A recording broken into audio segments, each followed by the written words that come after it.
dalam rangka pelunasan pembelajaran mendalam yang diselenggarakan oleh SMP Negeri 1 yang dibuka oleh Bapak Kepala Sekolah, diwakili oleh Bapak Kaum Kurikulum, yaitu Bapak Wayan Jatiana. Narasumber kita hari ini yaitu Ibu Niputu Eka Pertami SE Nyoman Indah Yesiwe SPD MPD dan Ibu Nidewo Putu Rahmi Lira SS MPD dengan materi mengimplementasikan pendekatan pembelajaran mendalam strategi. Sebelumnya izinkan saya berpantun terlebih dahulu, dibantu kata detiknya ya Bapak Ibu ya. Di kursi sambil makan. Pemandangannya hutan ilalang. Beribu terima kasih kami haturkan teruntuk Bapak Ibu guru yang telah datang.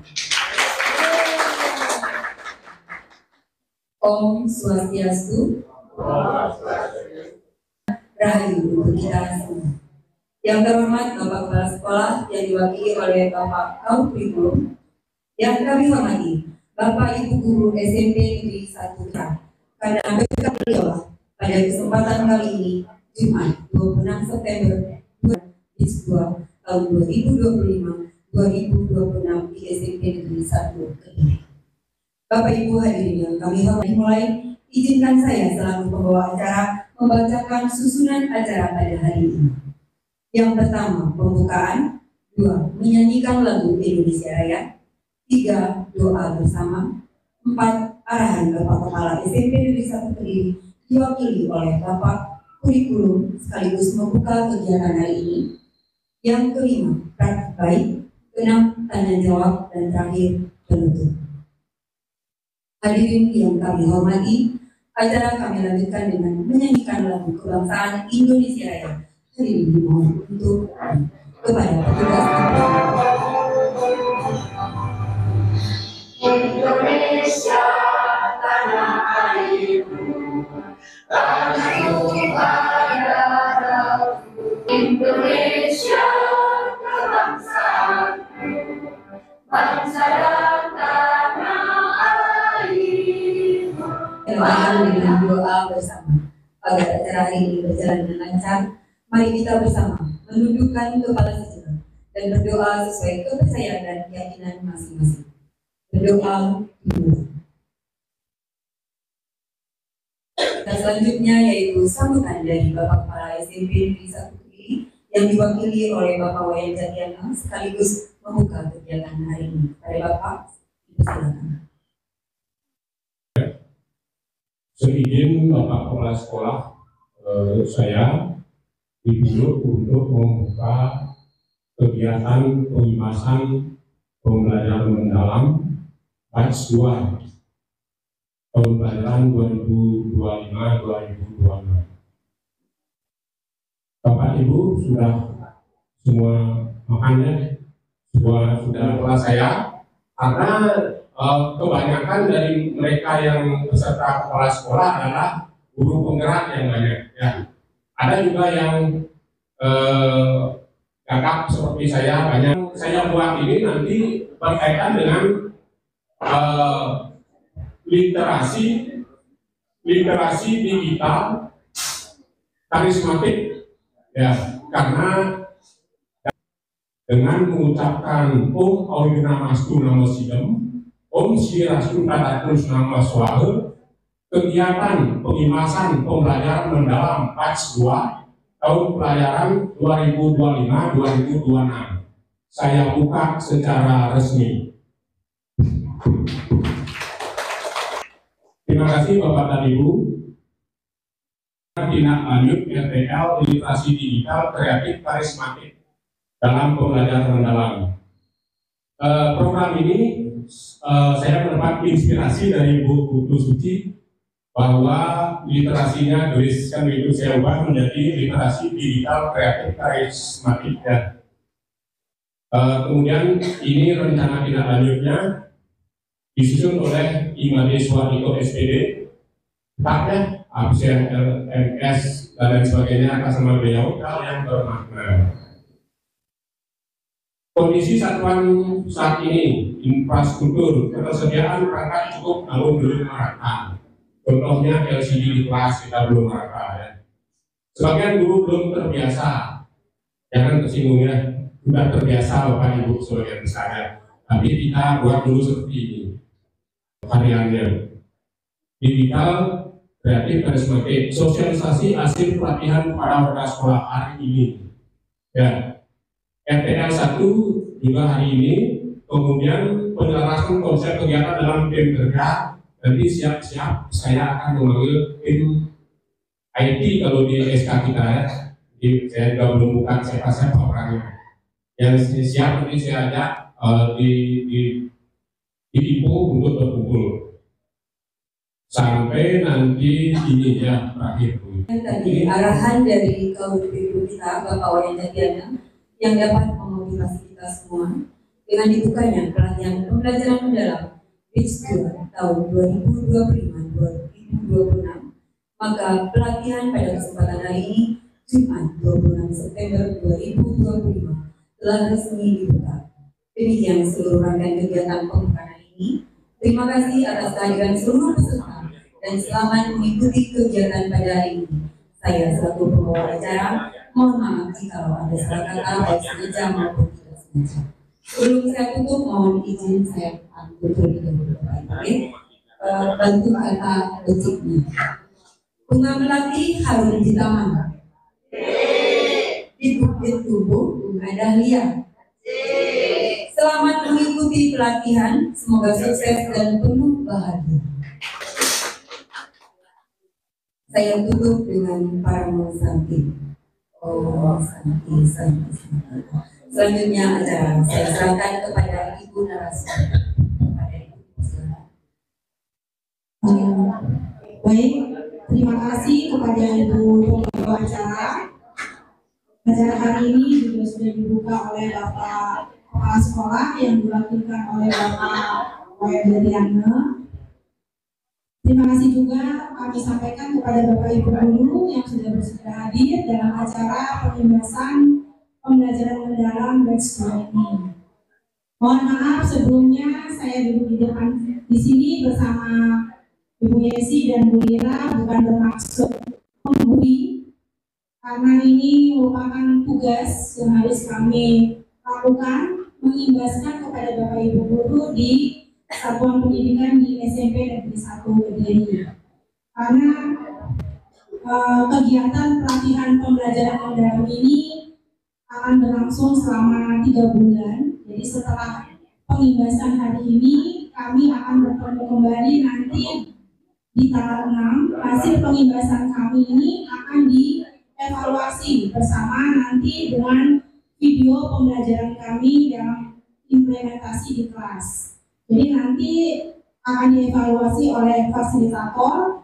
Setelah jika nanti masih ada yang kurang, itu akan disuruh membuat video kembali untuk dianalisa kembali. Jadi seperti itu kegiatan kami. 3 kali OJT-nya, jadi on job-nya itu ada 3 siklus. Setelah itu nanti di bulan Desember kami akan dievaluasi kembali untuk apakah pelatihan ini sudah betul-betul bisa dilaksanakan secara baik di SMP Negeri 1 Kediri. Akan mulai dari tanggal 1 sampai tanggal 4 Desember. Setelah itu nanti akan dievaluasi kembali oleh Ibu Pengawas, karena hasil akhir yang diharapkan itu adalah RPP yang sesuai dengan pembelajaran mendalam, ya. Jadi kegiatan ini nanti hasil akhir yang kami harapkan itu adalah Bapak Ibu bisa membuat 3 sesi yang akan kami sampaikan materinya. Yang pertama oleh saya sendiri akan membawakan, yang kedua nanti oleh Ibu Yesi, yang ketiga itu adalah nanti oleh Ibu Lira. Itu saja yang akan kami sampaikan. Nanti setelah itu kita akan masuk ke materi. Bapak Ibu, mohon maaf ya karena supaya tidak tegang, karena pembelajaran mendalam itu kan harus menggembirakan ya. Jadi yang pertama harus berkesadaran, kemudian bermakna dan menggembirakan ya. belum nempel di otak saya, walaupun saya satu minggu belajar tentang PMM. Jadi saya kayak selama pembelajaran itu antara seperti kata Pak Satyadi mengambang karena tugasnya sangat banyak. Bu Yesi sampai turun 2,5 kilo sampai benar. Jadi pembahasan hari ini berjudul mengimplementasikan pendekatan pembelajaran mendalam, yaitu strategi praktik yang efektif, ya. Jadi pada saat kami pelatihan ada 7 modul yang harus kami pelajari. Jadi hari ini kami ringkas ringkas-ringkasnya agar bisa apa yang kami pelajari selama 6 hari itu bisa sampai kepada Bapak Ibu. Yang pertama itu adalah perasaan dulu. Sebelum masuk ke materi, kategori saya lupa harus menolak perasaan. Bagaimana perasaan Bapak Ibu hari ini ya? Ini ada 6 perasaan gambarnya ini. Satu. Kan habis makan punya kamu.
Menuju ke pembahasan pelatihan mendalam ini biar bisa selesai dan kita bisa mengimplementasikan di kelas, ya.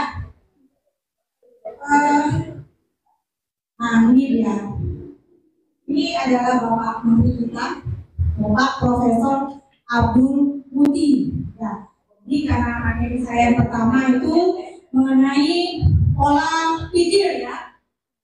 Pola pikir atau kita nanti sebut dengan growth mindset, ya. Jadi menurut Profesor Abdul Muti bahwa kalau orang berpikir dengan growth mindset, maka dia yakin masalah yang hanya sedikit itu jalan keluarnya banyak, ya. Jadi masalah itu walaupun sedikit pasti ada jalan keluarnya. Karena itu jangan menyerah, jangan putus asa, yakinlah ada jalan keluarnya, yaitu tentang growth mindset.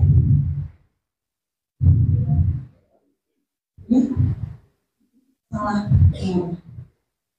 Nah, ini adalah gambar gunung es yang bercerita tentang surface learning, kemudian ada growth mindset dan deep learning, ya. Bagaimana dari surface ke growth mindset dan ke deep learning. Jadi di surface learning sama seperti saya, surface learning itu adalah zona nyaman, ya. Saya selama ini merasa sudah di zona nyaman. Jadi pada saat saya ditunjuk oleh Bapak Kepala Sekolah untuk mengikuti pelatihan ini, saya merasa berat pertama. Oh saya sih Pak, gitu ya. Saya mulai aja yang muda-muda, kan biasa seperti itu. Kalau pelatihan saya bilang yang muda-muda, karena saya sudah tua, gitu ya. Tapi Bapak bilang karena pelatihan ini kan dibiayai oleh dari dana BOS, jadi kata Bapak supaya nyambung, karena kebetulan saya bendaharanya. Saya berpikir juga mungkin pelatihannya tidak akan seperti ini, ya.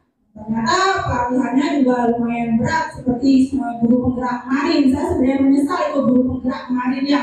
Itu merupakan beban yang paling saya ternyata nggak dipakai juga sekarang, kan. Ya, jadi saya Kemudian bagaimana supaya kita bisa keluar dari zona nyaman itu? Ya, berarti kita harus melewati ketakutan, ya, kemudian kekhawatiran. Bisa nggak saya menuju ke deep learning itu?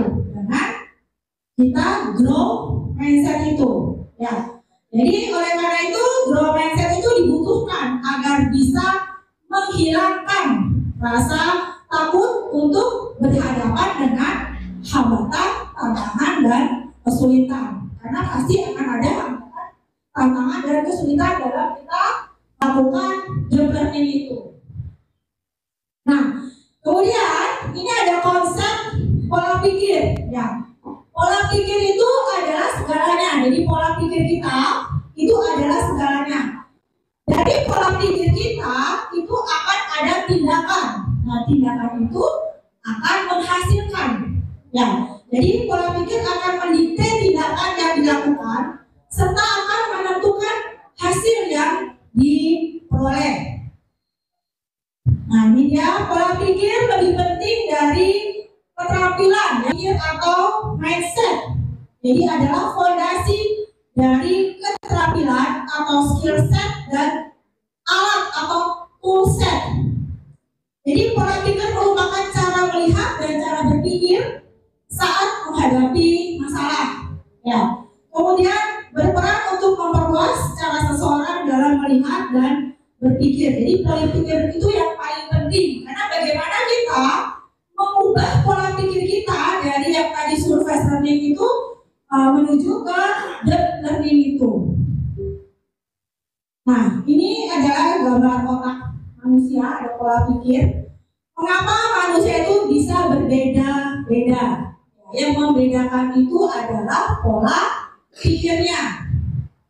Pola pikir atau mindset itu adalah kumpulan keyakinan yang akan menentukan cara seseorang melihat dan berpikir terhadap sebuah kejadian atau peristiwa. Ya, jadi ini tidak mau mencoba. Kalau yang pola pikir bertumbuh, lakukan ya karena akan ada jalan menuju keberhasilan. Kalau dikritik, mengabaikan, menutup mata dan telinga, pola pikir tetap. Jadi anti kritik. Kritik itu nggak mau jadi kritik. Kemudian kalau pola pikir bertumbuh, menerima karena itu sebagai bahan evaluasi. Oh, ternyata saya kurang di sini. Nah, mereka mungkin itu muridnya tuh kok nggak mau dia aktif berdiskusi, itu coba bagaimana itu kan kritikan yang membangun ya. Mereka itu kalau mereka ngajar jangan duduk aja, berdiri, ngomongnya yang benar kan itu kritikan yang membangun untuk bahan evaluasi saya. Yang itu pola pikir bertumbuh, ya. Kemudian kesuksesan orang lain. Kalau pola pikir tetap, itu merasa terancam dengan kesuksesan orang lain. Kok dia bisa sih sukses gitu ya. Kalau pola pikir tetap, itu menjadi inspirasi ya, motivasi dan pelajaran untuk masa depannya gimana sih caranya dia kok bisa langsung ke Pace, itu kan motivasi ya. Oh, ini caranya. Itu motivasi itu kalau pola pikir bertumbuh. Ini dia pola pikir tetap dan VS pola pikir bertumbuh. Ini kalau pola pikir tetap, challenge tadi apa ya? Bahasa Inggris saya lupa. Challenge itu perubahan ya. Kalau perubahan, kalau pola pikir tetap dia akan menghindar. Kalau pola pikir bertumbuh dia akan menerima. Kemudian kalau obstacle itu hambatan. Kalau pola pikir tetap itu dia akan menyerah. Kalau pola pikir bertumbuh dia akan bertahan. Kritik, tadi kritikan itu ya berhasil. Kalau pola pikir bertumbuh itu adalah peluang. Ya, kalau effort dulu ya, effort usaha tadi berhasil dan peluang. Kalau kritik tadi kritikan tadi, kalau pola pikir tetap itu karena itu adalah serangan. Ya, kalau pola pikir bertumbuh itu merupakan informasi. Kemudian sukses, jadi sukses tadi kalau pola pikir tetap merasa itu ancaman. Kalau pola pikir bertumbuh itu adalah inspirasi. Ini dia dari pola pikir tetap, pola pikir bertumbuh ya. Bagaimana mengenali suara? Suara itu dari hati kita. PPT. Aduh, dan hati kan kalau kita seperti contoh saya tadi saya ikut pelatihan lagi, ya kan? Khawatir gitu ya, PPT.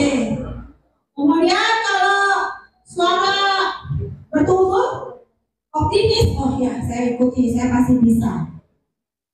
Ya. Nah ini dia perbedaan dari suara pola pikir tetap dan pola pikir bertumbuh. Suara pikir tetap, kalau saya gagal berarti saya tidak mampu. Ya wes sudah diem. Itu pola pikir tetap. Ya. Tapi kalau pola pikir bertumbuh, kalau saya gagal berarti saya harus belajar, lalu mencoba lagi. Itu pola pikir bertumbuh namanya. Ya. Kemudian pola pikir tetap, saya akan nolak saat menerima tugas yang belum pernah saya kerjakan, sebab resiko untuk gagal akan besar. Ya, sama seperti pada saat saya juga menerima tugas ini, saya juga menolak. Saya selalu menolak pada dapat tugas. Saya jujur Bapak Ibu Guru. Ya, dari awal saya mendapat tugas, saya selalu menolak karena saya merasa saya tidak bisa, tidak sanggup, dan banyak nanti saya begini, harus saya begitu. Ya, tetapi seharusnya kita punya pola pikir bertumbuh, menerima dulu. Saya akan belajar dan belajar. Di pembelajaran mendalam, jangan takut salah dan peluang untuk meningkatkan potensi diri. Jadi salah itulah kita akan belajar. Oh, salah saya di sini, saya akan perbaiki. Itulah pola pikir bertumbuh. Kemudian pola pikir tetap, saya bagus dalam bidang tertentu saja dan tidak untuk bidang lain. Itu pola pikir tetap. Jadi Bapak Ibu kalau mendapat tugas tambahan di luar tugas Bapak Ibu sebagai guru yang mengajar, jangan menolak. Nanti itu pola pikir tetap. Ya, karena Bapak Ibu guru di SMP 1 tuh multi talenta semua pekerjaan, ayo tancapkan, semua pasti bisa. Karena di sini Bapak Ibu semuanya pola pikir bertumbuh. Tepuk tangan buat kita semua. Kecerdasan dan kemampuan adalah segalanya dan akan menjadi faktor yang menentukan sukses tidaknya. Jadi belajar, kalau pola pikir bertumbuh itu belajar dan berusaha adalah faktor kunci yang akan menentukan sukses tidaknya seseorang. Ya, kemudian ini prosedur intervensi pola pikir pada saat kita ada di dalam kelas, pada saat kita menghadapi murid-murid kita, siswa-siswa kita. Ya, setelah kita berubah dari pola pikir tetap menjadi pola pikir bertumbuh, bagaimana kita menghadapi siswa kita yang dengan segala macam murid yang zaman now ini tidak pernah mau baca buku, tidak mau belajar karena semua sibuk dengan HP. Susah sekali, apalagi saya mengampu pelajaran IPS yang untuk membaca itu sangat susah sekali. Ya, jadi memang itu masalah kita bersama. Kemudian jelaskan kepada murid bahwa berbuat salah merupakan cara otak untuk belajar dan berkembang. Ya, jadi katakan kepada murid pada saat kita memberikan pertanyaan, saya bisa jawab, gak usah takut salah.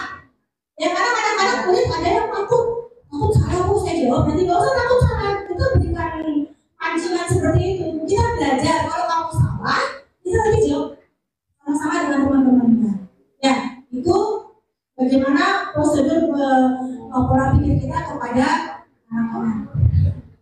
Nah, jadi pola pikir bertumbuh itu adalah keyakinan bahwa kemampuan, kecerdasan, dan bakat bukanlah sesuatu yang tetap Bapak Ibu ya, melainkan bisa berkembang melalui usaha, latihan, strategi, dan dukungan. Murid dengan pola pikir bertumbuh akan berani mencoba, tidak takut gagal, dan melihat kesalahan sebagai kesempatan belajar. Jadi warnanya ke sana, bagaimana kita mendorong murid-murid kita untuk selalu mencoba. Ya, pada saat dia melakukan kesalahan, kita dari PPT ke PPB. Kemudian apa itu PPB? Pola pikir bertumbuh. Ya, mengapa PPB itu dibutuhkan? Kemudian PPT, PS, PPB. Nanti ini saya share saja di grup. Ya, kenapa kita perlu konsep PPB ini? Baik, jadi itu mengenai pola pikir tetap dan pola pikir bertumbuh. Bagaimana kita nanti bersama-sama dengan murid-murid kita untuk bisa, itu adalah pendekatan ya Bapak Ibu ya. Jadi Jadi pembelajaran mendalam itu ternyata bukan kurikulum, tetapi pendekatan deep learning atau pembelajaran mendalam.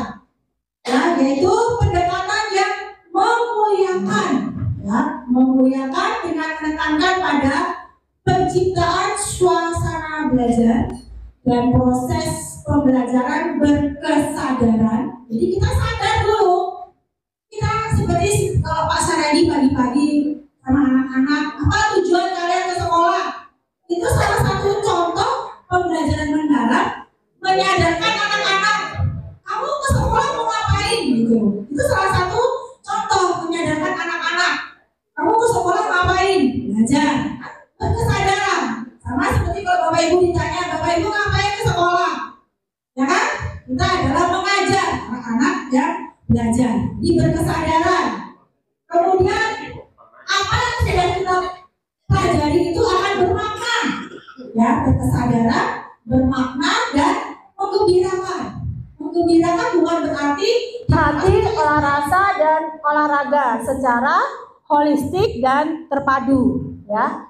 Kemudian bertujuan untuk membentuk karakter dan kompetensi peserta didik melalui proses yang aktif dan efektif. Nah, ini adalah gambar 4 kerangka pembelajaran yang ada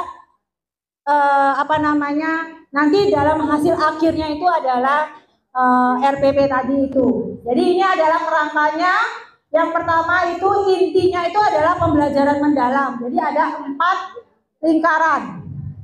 Yang pertama itu adalah dimensi profil lulusan. Ada 8 dimensi profil lulusan, sudah dibikin di luar kemarin itu. Kemudian ada prinsip pembelajaran. Jadi prinsip pembelajarannya itu dia warna biru. Berkesadaran, bermakna dan menggembirakan, itu yang berwarna biru. Setelah prinsip pembelajaran itu adalah pengalaman belajar yang berwarna, yang ada tanda panahnya itu orange, kuning itu, ya. Yang pertama itu adalah memahami. Memahami, kemudian makanya yang prinsip pembelajaran itu ada tanda panahnya karena kita harus memulai dari memahami. Hanya yang prinsip pembelajaran yang ada tanda panahnya itu. Bagaimana kita memahami, kemudian mengaplikasi dan refleksi itu nanti di langkah-langkah pembelajaran itu. Kemudian pengalaman belajar. Pengalaman belajar itu ada di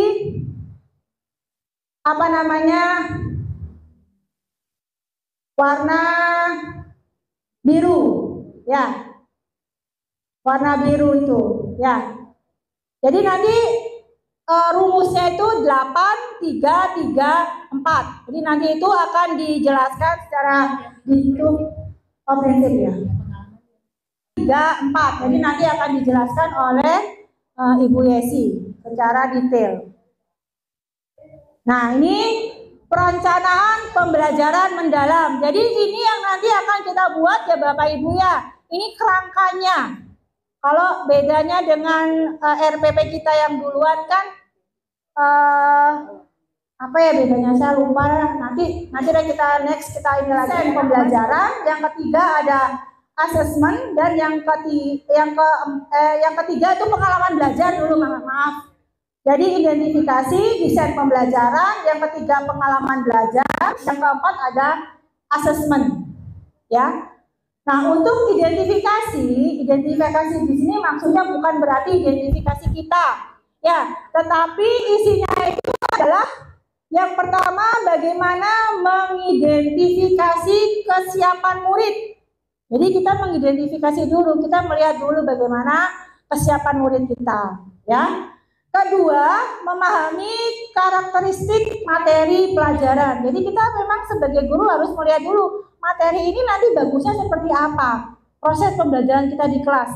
Apakah ada nanti yang bisa kita jadikan contoh, karena proses pembelajaran mendalam itu kan harus bisa kita memberikan contoh yang memang sesuai dengan kehidupan sehari-hari atau memang sesuai dengan isu-isu yang sedang berkembang. Seperti contohnya kemarin banjir, kebetulan materi saya itu pemanfaatan sumber daya alam, jadi saya hubungkan ke sana, gitu. Ya. Kemudian menentukan dimensi profil lulusan, itu identifikasi.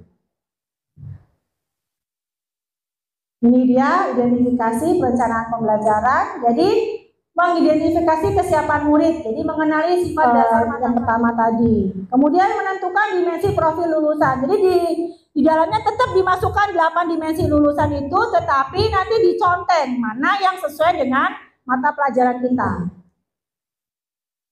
Ini dia dimensi 8 dimensi profil lulusan itu. Yang pertama ada keimanan dan ketakwaan pada Tuhan Yang Maha Esa, keluargaan, penalaran kritis, kreativitas, kolaborasi, kemandirian, kesehatan, dan komunikasi. Saya sampaikan, jadi pola pikir bertumbuh, bagaimana kita bisa merubah pola pikir kita menuju ke pembelajaran yang mendalam. Selanjutnya, materi selanjutnya akan disampaikan oleh Ibu Yesi. Untuk waktu kami persilakan.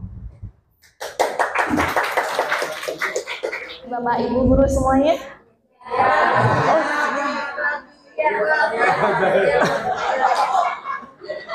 Ini tuh semangat pagi ya, semangat pagi itu semangat. Oke Bapak Ibu ya. Baik, sebenarnya Tiang agak grogi sedikit nih, karena ini baru Tiang. Jadi pegang mie aja masih kayak gemeter sedikit. Ya, di sini saya tidak bermaksud untuk menggurui adanya seperti itu sampai berat badan saya turun 2 kilo.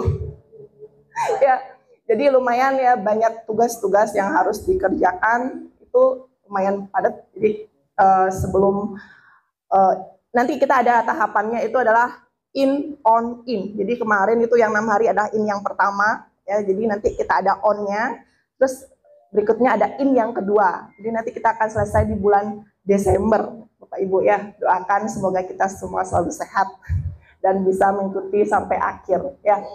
Baik, sebelumnya masih semangat nih Bapak Ibu. Kenapa? Sudah cemberut apa? Aduh, kemana cepat apa Mang, ini udah mulai jam scan out ini. Oke, biar semangat ya Bapak Ibu, kita ice breaking dulu, kita bergoyang ya.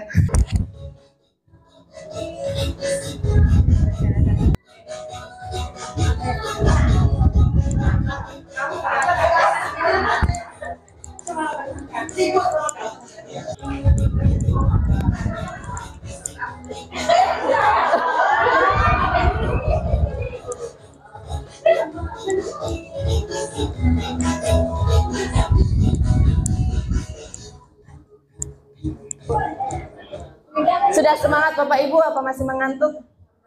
Tadi saya dengar Miss Eni, aduh ganteng sekali.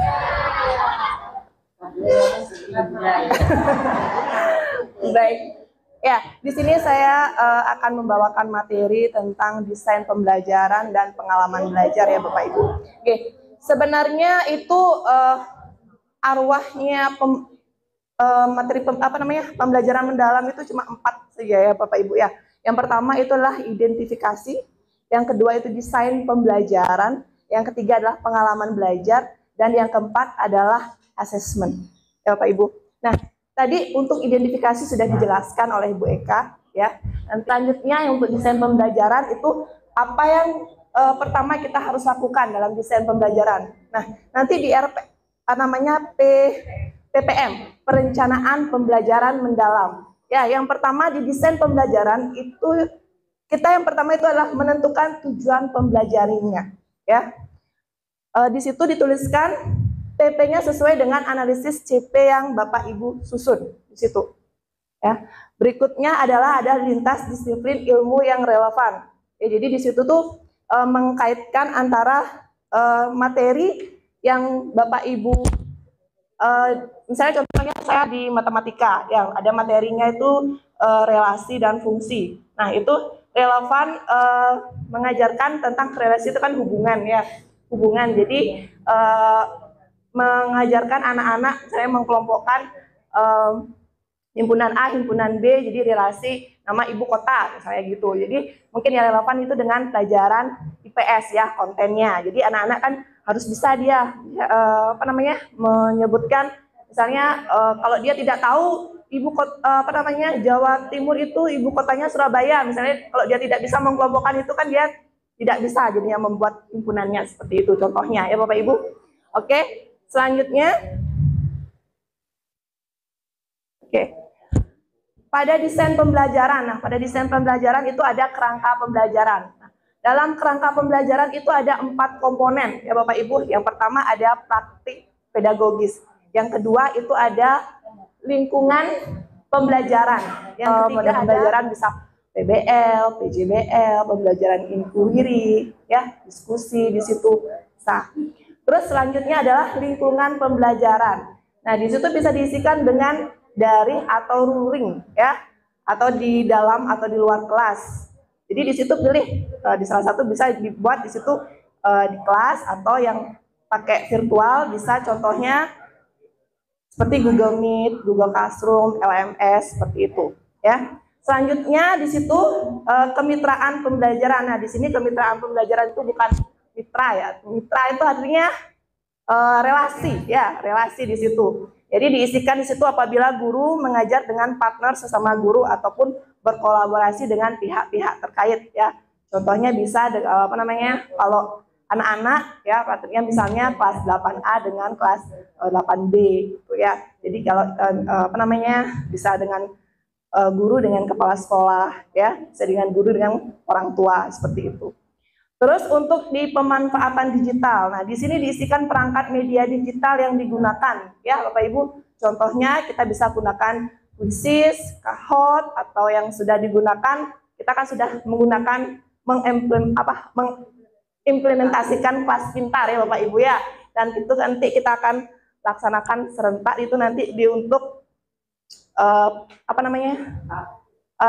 tahap ujian anak-anak besok ini di bulan November pas. Jadi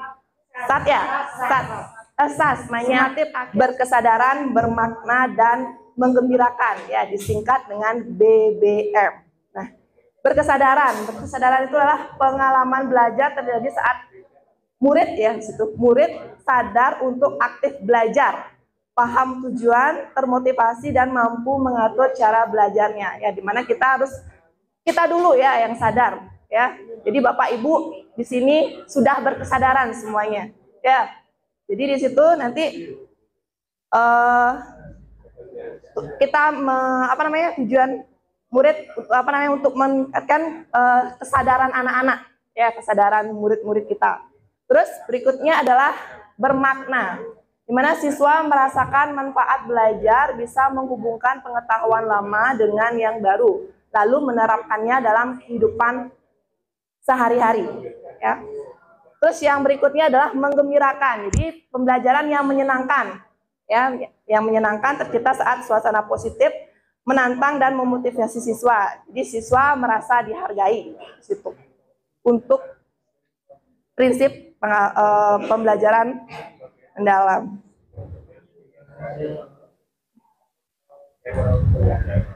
Nah, dalam pengalaman belajar di situ ada 3M ya Bapak Ibu ya.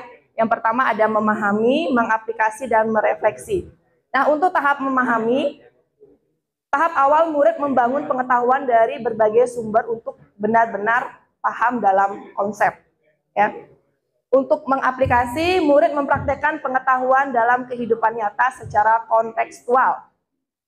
Dan sehingga ilmu yang dipelajari terasa lebih bermakna di situ. Terus tahap berikutnya adalah merefleksi. Murid mengevaluasi proses dan hasil belajar siswa. Di refleksi ini bertujuan untuk sejauh mana tujuan pembelajaran Bapak Ibu tercapai. Ya, di situ serta mengeksplorasi kekuatan tantangan yang apa yang perlu diperbaiki di situ. Ya, jadi seperti yang dikatakan Bu Eka tadi, jadi rumus rangka untuk pembelajaran teori 3 adalah prinsip pembelajaran ya, BBM ya, yang tadi. Terus 3 berikutnya adalah pengalaman belajar ya, yang memahami, mengaplikasi dan merefleksi. Terus 4-nya itu adalah kerangka pembelajaran ya, yang tadi itu adalah praktek pedagogis, lingkungan belajar, kemitraan pembelajaran dan pemanfaatan digital ya. Sudah. Untuk asesmen akan dilanjutkan oleh Ibu Lira. Ya, terima kasih. Yang Bapak Ibu guru hebat. Sudah siap saya ajak bergoyang? Jangan ada yang ngantuk ya, biar saya juga nggak ikut ngantuk. Hampir tiap hari saya tidurnya itu paling lama sekitar 3-4 jam selama saya lanjut kuliah. Jadi sebenarnya bukan pelatihan ini yang buat saya drop, tapi mungkin karena berbarengan dengan kegiatan di luar, dalam artian kegiatan kuliah saya, itu yang membuat jadinya semakin bertambah drop. Untung ada Bu Eka kemarin sang penolong. Harusnya saya tumbang di hari ketiga maunya pulang, tapi akhirnya bisa sampai sore mengikuti. Jadi semoga juga Bapak Ibu Guru makin semangat juga mengikuti sharing kami. Ini bukan mengguru ya Bapak Ibu Guru, ilmu yang kami dapatkan. Cuman jadi muaranya nanti Bapak Ibu Guru sudah bisa membuat PPM masing-masing sendiri. Ya jadinya saya ribet sendiri. Oke. Sebelum lanjut ke materi berikutnya, mari kita ice breaking dulu sebentar.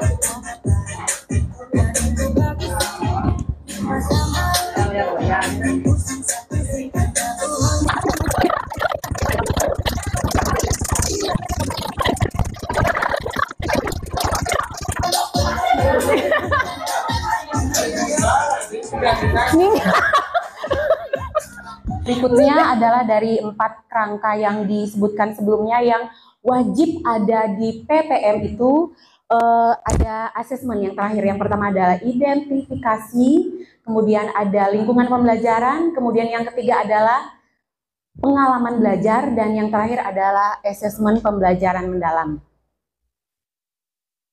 Untuk menentukan asesmen sebaiknya ada 3 poin yang harus diperhatikan, yaitu berkeadilan, edukatif, dan objektif. Jadi sebaiknya asesmen yang kita buat itu harus adil sifatnya. Jadi pengajar itu harus melakukan penilaian yang tidak bias oleh latar belakang, maksudnya yang sesuai dengan identitas dari murid. Mohon maaf di sini ada salah pengetikan. Yang informasikan bahwa saat ini di pendekatan pelajaran mendalam itu sekarang penyebutnya untuk siswa atau peserta didik adalah murid. Jadi mungkin nanti bisa direvisi RPP Bapak Ibu Guru mungkin bisa diganti menjadi murid. Nanti yang ajarkan caranya replace, jadi nggak perlu mengganti satu persatu, bisa otomatis diganti. Oke, next, yang cepat ya speednya ya. Nah, yang intinya di sini assessment itu ada 3 bagian, ada assessment as learning, assessment for learning, dan assessment of learning. Untuk assessment as learning dan for learning itu kita menggunakan penilaian yang formatif. Dan untuk assessment penilaian sumatif atau of learning kita menggunakan sumatif. Itu sebenarnya dari ketiga poin ini tidak harus, yang harus dipenuhi itu adalah assessment as learning dan for learning dalam setiap pertemuan, itu wajib.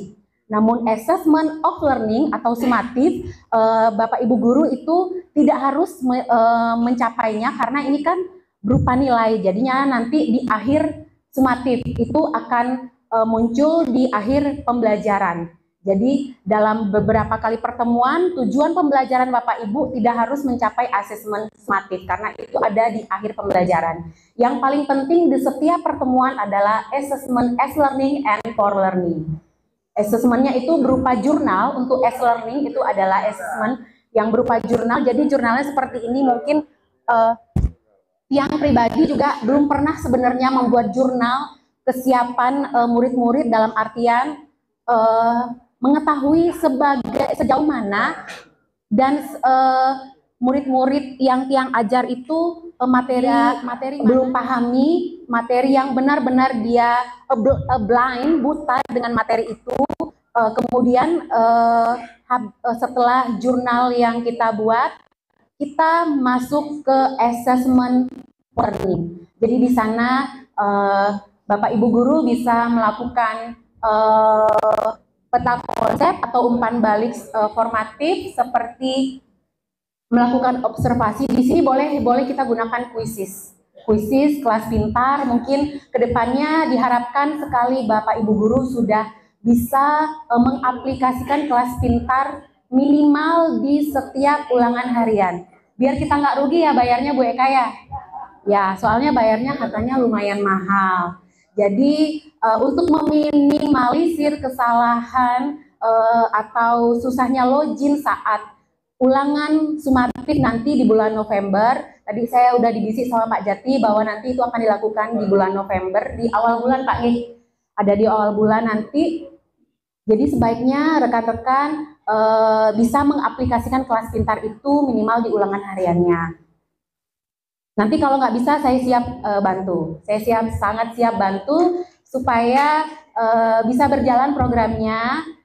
Jadi anak-anak itu kita bisa deteksi sejak dini siapa saja yang tidak susah untuk login, karena yang sudah melakukan ulangan harian kelas pintar ini itu di ulangan harian pertama, dan setiap kelas pasti ada aja yang sulit untuk login, ada yang bermasalah, ada juga yang sempat mengganti nomor telepon yang sebenarnya itu angka itu tidak boleh diganti.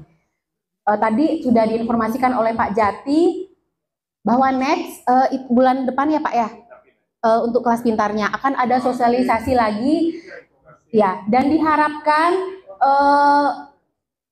wali kelasnya menekankan kembali kepada anak-anaknya yang memang sulit kemarin login dan assessment. Itu adalah 4 poin yang paling harus ada di dalam PPM. Nanti yang akan share bentuknya seperti apa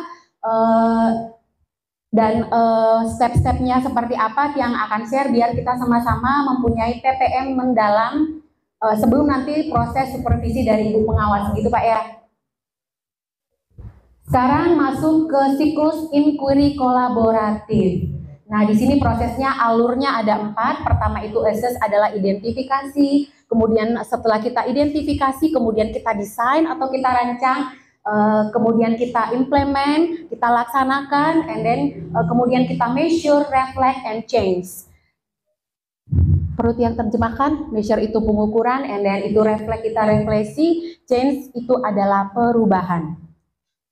Kemudian di proses identifikasi adalah proses memahami secara mendalam siapa murid yang ada di hadapan kita. Jadi memang kita harus kepo ya sama murid-murid kita, teman-teman. Mungkin kita intinya tidak boleh langsung menjudge kalau dia itu malas atau dia nakal atau dia kurang aktif, pasti ada sesuatu. Pasti ada sesuatu di sana. Jadi di sini adalah proses identifikasi. Jadi inquiry kolaboratif itu pertama kita harus mendata dulu. Kita harus punya data yang banyak. Kemudian ini adalah tahap-tahap untuk mendata komprehensif, informasi yang komprehensif dari murid, tahap-tahap menggalinya. Bisa Bapak Ibu lihat sendiri, ada minat dan kekuatannya, kemudian cara gaya belajarnya, kemudian kita tahu bakat dan ketercapaian murid tersebut, kemudian cara murid bekerja sama. Itulah pentingnya kenapa di setiap pembelajaran kita penting membentuk kelompok. Kalau khusus di pembelajaran saya tidak memberikan kewenangan buat anak-anak menentukan sendiri, karena dia pasti akan milih-milih teman. Jadi saya selalu mengajarkan anak-anak selalu harus bisa bekerja sama dengan siapapun, karena anak-anak akan mengaplikasikannya ini nanti di kehidupan nyata. Suatu saat kalau sudah bekerja, kita tidak bisa memilih sama siapa kita bekerja, sama siapa kita berkelompok. Jadi mulai dari hal kecil dulu anak-anak sudah harus terbiasa. Jangan selalu nyaman bekerja sama bestie-nya saja, seperti itu. Kemudian kita masuk ke desain atau perancangan. Jadi di sini setelah proses identifikasi, kemudian kita merancang pembelajaran yang bermakna, adaptif, dan menantang. Guru bersama tim kolaboratif mulai bertanya dan saling diskusi. Maksudnya di sini, misalnya saya mapel bahasa Inggris, kemudian lintas mapel yang akan saya hubungkan dengan materi saya, contohnya itu bahasa Indonesia. Di sana ada materi saya mengenai kalimat sapaan. Saya bisa berkolaborasi dengan guru bahasa Indonesia di sana. Jadi saya bisa kolaborasi untuk kedepannya, Ibu Suci misalnya ya, atau Ibu Amel guru kelas 7 bareng sama saya. nanti minta tolong nanti diperkuat muridnya di materi ini harus menyapa seperti apa contoh sapaan yang baik dalam bahasa Indonesia. Sehingga pas saya masuk di materi itu dalam bahasa Inggris, anak-anak sudah tahu mengerti kalimat sapaan yang baik dan benar seperti apa. Saya tinggal langsung implementasikannya dalam bahasa Inggris. Karena anak-anak sudah paham dalam bahasa Indonesianya seperti apa. Seperti juga misalnya di kalimat tenses. Ada misalnya ada tense yang pertama itu simple present tense yang paling sederhana. Saya bisa kolaborasikan dengan guru bahasa Indonesianya juga mengenyakan kan di sana ada subjek, predikat, objek seperti itu. Kalau anak-anak sudah kuat di sana kan tinggal menerjemahkan saja. Mungkin kalau dalam mapel IPS mungkin dia kolaborasinya sama apa biasanya Bu Eka? Bahasa Indonesia juga, ya bisa ke bahasa Indonesia sumber daya. Tentang sumber daya seperti itu, matematika mungkin bisa ke IPA. Jadi kolaborasi di sanalah bentuk sebenarnya pembelajaran mendalamnya, di mana materi kita itu bisa kita cepat capai tujuan pembelajarannya ketika ada materi yang bisa kita sharing sama mata pelajaran lain itu sudah kuat seperti itu.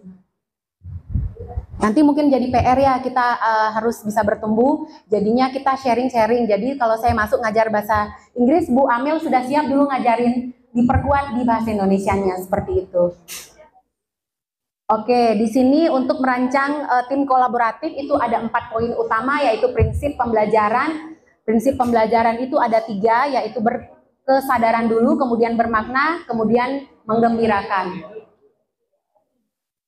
Kalau berkesadaran di dalam kelas itu contohnya seperti ini Bapak Ibu, setiap anak-anak masuk ke jam pelajaran kita harus wajib kita tanya dulu anak-anak atributnya. Kemudian kalau atributnya kurang kan artinya dia nggak siap, di sana nilai kesadarannya sudah tidak ada. Kemudian apalagi nggak bawa buku, nggak bawa LKS, nggak bawa pulpen, itu sudah minus nilai kesadarannya. Dan di sana kita sudah bisa memasukkan ke rubrik assessment as learning. Seperti itu. Nanti mungkin kita sama-sama coba buat rubriknya. Yang juga masih belajar buat rubriknya seperti apa, nanti setelah yang buat yang pasti sharing. Kemudian kita ke pengalaman belajar. Pengalaman belajar itu pertama memahami dulu, kemudian kita mengaplikasikan, kemudian kita merefleksi. Memahami itu pengalaman belajar tidak harus finish dalam satu pertemuan karena tujuan pembelajaran kita misalnya itu ada di tahap mengaplikasikan, nggak harus kita aplikasikan saat itu juga. Contohnya bahasa Inggris, misalnya saya pakai contoh saya terus ya, karena pelaksanaannya fase ini di mana guru itu kolaborasi bersama-sama, menerapkan rencana tindakannya yang disusun proses inquiry. Jadi intinya proses inquiry ini kita kolaborasi sesama lintas mapel, enggak lintas cuman bahasa Inggris aja, lintas mapel yang kita harus kolaborasi. Jadi di materi mana nanti yang kurang kita perkuat di sana. Kemudian kita ke measure, reflect, and change, pengukuran refleksi dan perubahan. Di sini ada mengukur indikator keberhasilannya, kemudian proses, kemudian perubahan berdasarkan refleksi. Oke, saya lanjut aja ke intinya. Intinya adalah di sini, ini nanti saya akan share yang perlu ada. Jadi identifikasi itu biasanya kan mungkin kita salah persepsi. Identifikasi adalah quote dari saya pribadi, ketika kita memang tidak enak berada di posisi yang tidak nyaman, tapi kalau ingin bertumbuh kita harus melalui banyak ketidaknyamanan. Harus bertumbuh ya. Ya. Terima kasih, mohon maaf jika ada salah kata, ada yang menyinggung perasaan, mungkin ada yang kesel, saya terlalu banyak ngomong, mohon maaf.